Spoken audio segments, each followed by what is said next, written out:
There is a man in your neighborhood who drives a truck nobody would ever photograph.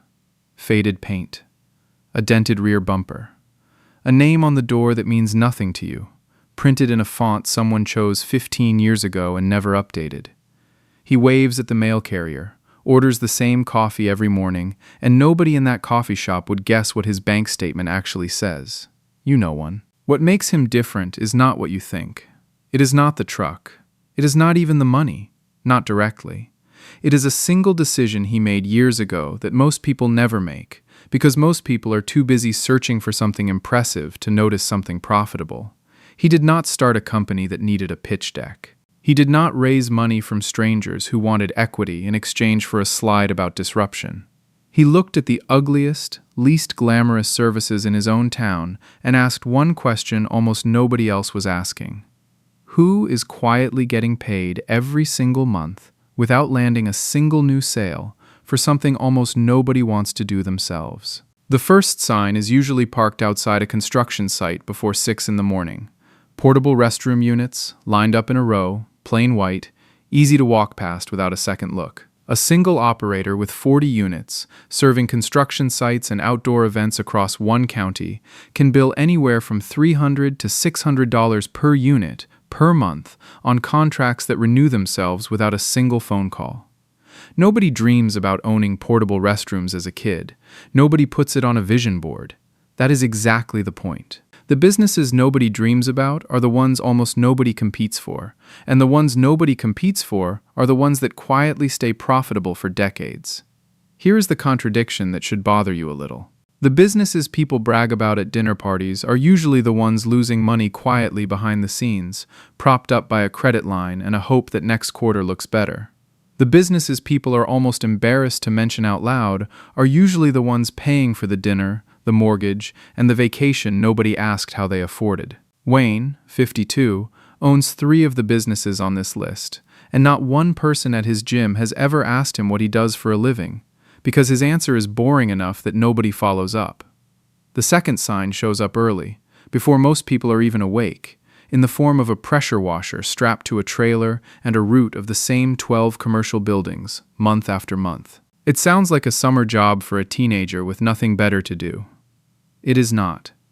An operator running annual contracts with property managers, cleaning the same sidewalks, parking garages, and building facades on a fixed monthly schedule, can bring in $4,000 to $7,000 a month without ever bidding on a brand new job again.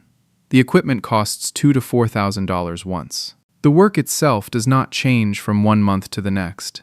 The client does not shop around for a better price because switching costs them more time than it saves them in money.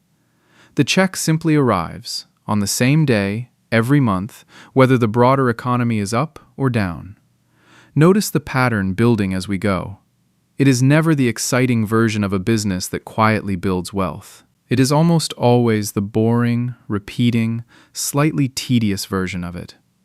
The third sign hides in plain sight, in break rooms, gym lobbies, and hospital hallways across the entire country.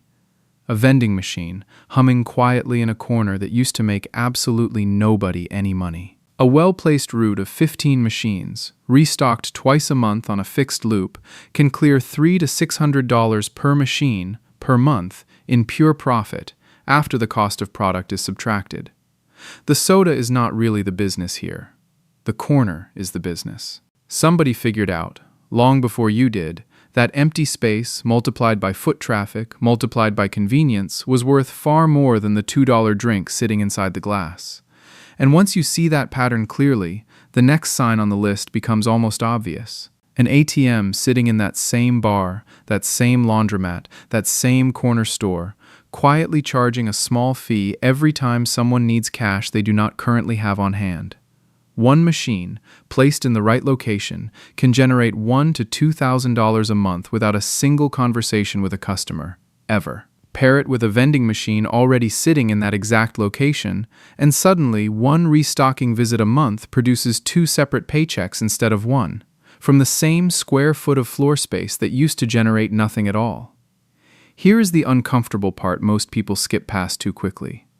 None of what you just heard required a rare skill, a degree, or a stroke of luck.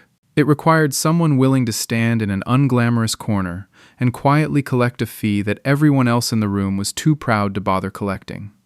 The fifth sign is parked behind restaurants and construction sites, painted a color absolutely nobody would choose for their own driveway. A roll-off dumpster, rented out for 30 days at a time, dropped off, filled, hauled away, and dropped off again for the next job. An operator running 15 bins on rotation across a mid-sized city can pull in $8,000 to $15,000 a month, because construction debris does not care whether interest rates went up last quarter, and neither does a kitchen renovation that has to finish before the holidays. The bin itself costs a few $1,000s, one time.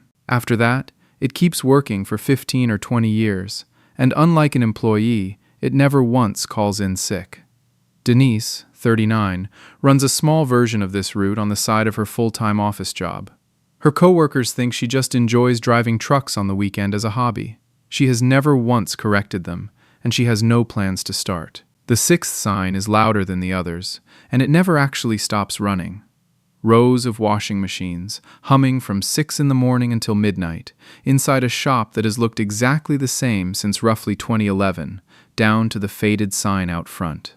A well-located laundromat with 30 machines can bring in $11,000 to $18,000 a month, and the washers and dryers are only about half of that total.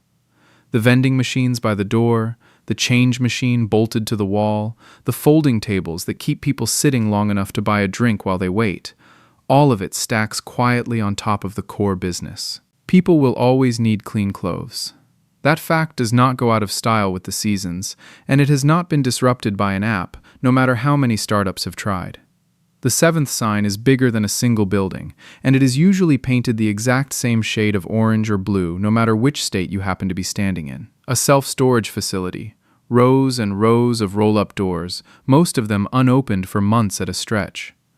Roughly 1 in 8 American households currently rents a unit like this, paying anywhere from $90 to $200 a month for a space they might physically visit twice a year, if that. A facility with 200 units, even sitting at a modest occupancy rate, can produce $20,000 to $30,000 a month. Nobody is selling anything inside those walls. Nobody is restocking a shelf or greeting a customer.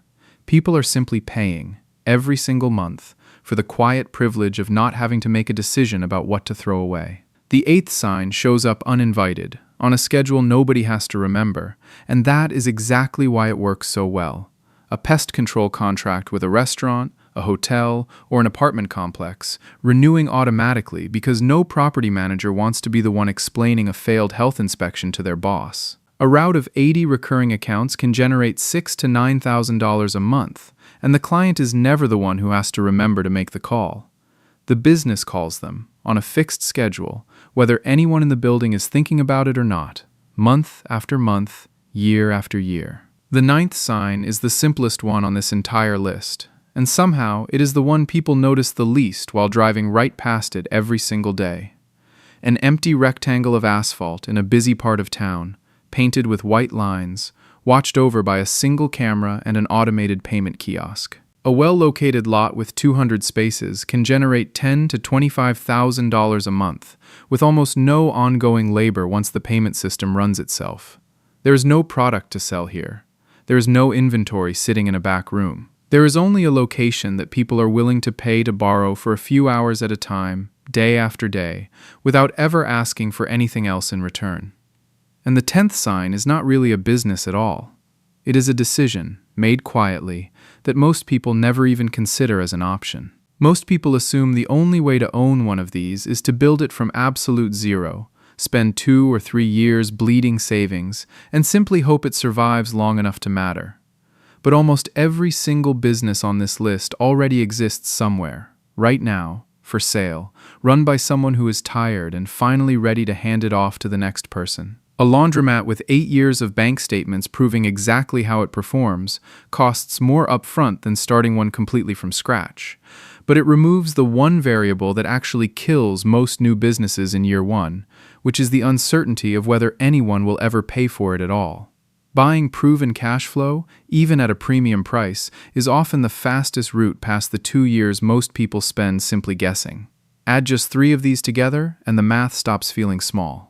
A pressure washing route bringing in $5,000 a month, 2 vending machines and 1 ATM in the same location bringing in another $1,800, and a dumpster route running quietly on weekends bringing in $9,000 more, lands somewhere around $15,800 a month before a single storage unit or laundromat ever enters the picture. That is not a side hustle anymore. That is a full replacement for most salaries in this country, built entirely out of services most people actively avoid thinking about. Nobody needed venture funding to get there. Nobody needed a viral video, although you happen to be watching one right now. They needed 3 separate months of paperwork, 3 separate small loans or savings withdrawals, and roughly 4 years of patience most people are simply not willing to spend on something this unglamorous. Put all 10 signs next to each other and a shape slowly starts to appear. None of them depend on being especially clever. None of them depend on a viral idea, a big personality, or a following online with a blue checkmark attached to it. Every single one of them depends on the exact same small decision, made quietly, usually while everyone else in the room was busy chasing something that looked far more exciting on a random Tuesday afternoon. There is a reason none of this shows up on social media the way a new coffee shop or a clothing brand does.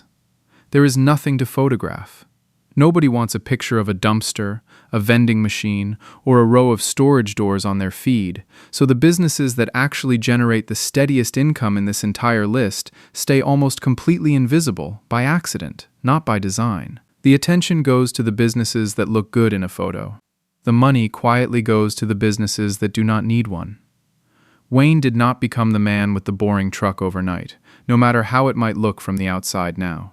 He spent 4 years working a regular job while the pressure washing route grew slowly on weekends, then added the vending machines once that first contract finally felt stable, then bought the storage units 3 years after that from an older owner who was simply done running them himself. Nobody at his old office ever guessed any of it, because nothing about how he dressed, talked, or drove ever visibly changed. He just quietly, gradually, stopped needing the job at all. Denise is still roughly 5 years behind where Wayne is right now, and she knows it, and she has stopped pretending otherwise to herself. She tracks every dollar from the dumpster route in a plain paper notebook, the least impressive ledger you will ever see in your life, and it is already worth more than most people's entire investment portfolio at her exact age. Her plan is not complicated, and she has said as much out loud to almost nobody. Pay off the second bin this year, add a third one next spring, and use whatever is left over to make an offer on a small laundromat 2 towns over that has been quietly for sale since January. Nothing about that plan will ever trend online. It does not need to. Here is the question sitting underneath everything you just heard for the last several minutes. It was never really about finding the one perfect idea that nobody else had thought of yet. It was about noticing which of the unglamorous, unattractive, slightly embarrassing services around you get paid every single month without anyone having to chase down a brand new customer to make it happen again. That single question filters out almost everything people spend years of their life searching for, and it quietly leaves you with a short, boring, extremely profitable list. Think about how differently you will drive past your own town tomorrow morning. The dumpster behind the restaurant on the corner. The vending machine in your dentist's waiting room. The storage facility you pass on the way to work without ever once wondering who owns it or what it quietly produces every month. None of those things ask to be interesting. They only ask to be useful, over and over again, to people who would rather pay a stranger than deal with the problem themselves. That is the entire secret, and it was never actually hidden. It was just too boring for most people to bother looking at twice. You don't become this person in a week. But the first decision takes about 11 minutes, and it starts with picking up the phone and asking one property manager, one restaurant owner, or one gym whether they would happily pay somebody else to make one annoying, recurring problem disappear every single month for the rest of the year.